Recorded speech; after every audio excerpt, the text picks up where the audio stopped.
السلام عليكم ولالي soo dhawaada magacayga waa Dunya soo dhawaada channelka Masuso nasiha maasha Allah maanta waxaan ii wadaa Alabtan waxaan ku haystaa basal yar aan soo jarjaray toon yar adee laba xabo yariisa xabad kaarota sidoo kale waan ku soo fiiqay bahasha yarta ee karootada lagu fiiqo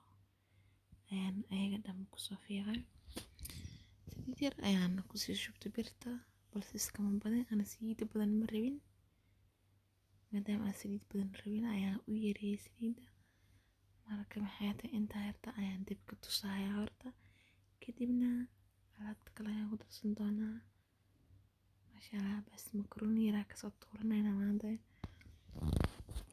oo aad u dhib yar maadaama ay aad u dhib yar tahay ayaan jeclaysnaa in la wadaago maxay tahay aad u fudud maasha Allah waana qada fiican hadda waxaan ku darsaday maraq digaag jab maraq digaag ayaan ku daranaya aad inta suubinaysa ayaa ku qiyaasaysaa somahan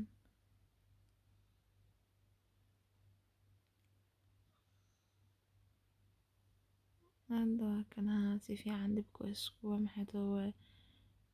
wayna soo kareen saas markay noqdeen hadda waxaan ku darsanayaa yoogad iyo maxay tahay keesaan ku dar doonaa laba qaando yoogad ayaan ku darayaa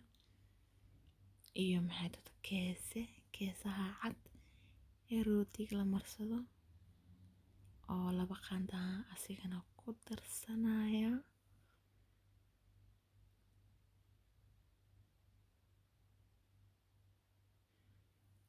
qaandada isaga dhigay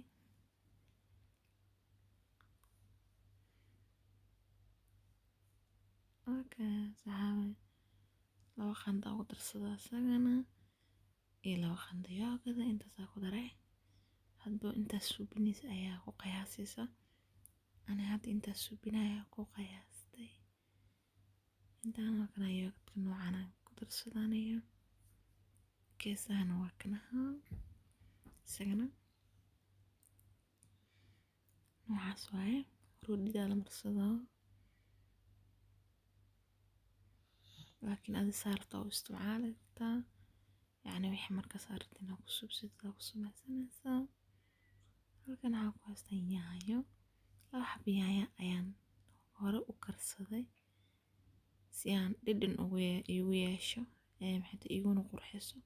dalcabilash ahaan u kariyay kabacdina korka ayaan uga darsaday bas sababtoo dhadhan ku yeelaysa ani hilib iyo waxaas ma ku darooyo marka maxay tahay inta markaas ku dirto maasha Allah ku dhahay alaab macaan ka soo baxayso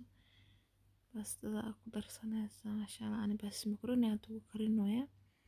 balse basta noocaarta ku karsan kartaa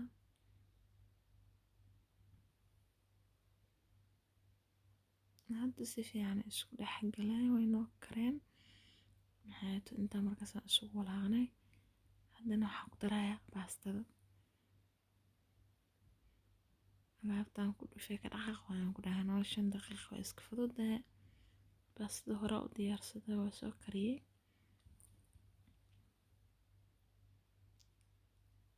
intaan ku walaaqaa si fiican isku dhex gelinaa wax yar dabka ku sii dhaafaa kadibna waa diyaar saasay waqada diyaar ku tahay maasha Allah alaabtan fudud waaye maadaama ay fududahay jeclaystay inaan la wadaago alaalahayga markaan hadda waa soo diyaariyay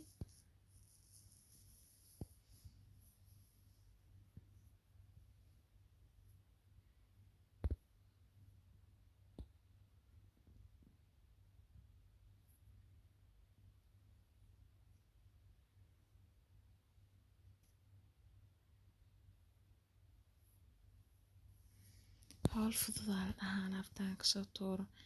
ukuntan biyaan ku soo kariyay saas ayaan u isticmaalayaa maxay tahay maasha Allah alaabtan ciyaalka jecel yihiin maxay tahay weyn sidoo kale maasha Allah dhidhan waay okay walaalay inta yartaa ila wadaagay shalayna kiishina rajeyna kaga mahad celinaa saa ila socotiin fiidiyowga like isiiya intaan dib u kulmayno insha Allah khayr ayaad rajeynaya